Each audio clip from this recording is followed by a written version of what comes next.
La suite sur ce sujet avec Jean-François, en plus de ce témoignage-là, on peut dire que c'est une semaine difficile pour Facebook. Hier, il y a eu une panne majeure. Ça faisait plus de 2 ans et demi qu'on n'avait pas assisté à une panne aussi importante pour Facebook. Pendant plus de 6 heures, tous les services de l'entreprise étaient hors service. Facebook, Instagram, WhatsApp, Messenger, même les serveurs internes de l'entreprise ne fonctionnaient plus. Et ça, quand vient le temps de régler un bug rapidement, c'est loin d'être idéal.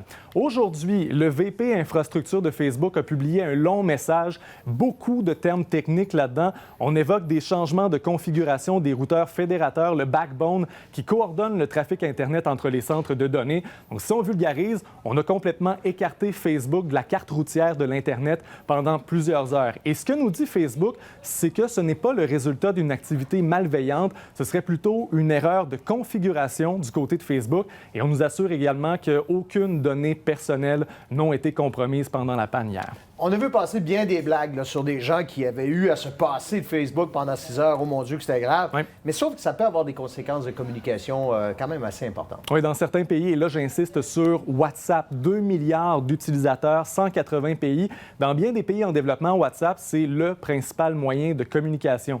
Par exemple, au Brésil, le gouvernement s'en sert pour entrer en contact avec les citoyens. Donc, dans le système de santé, on fait de la télémédecine, on prend les rendez-vous également par le biais de WhatsApp.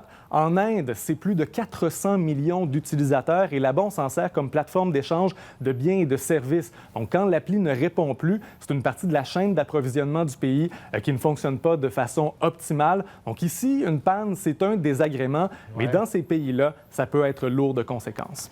Merci Jean-François. Bonne soirée.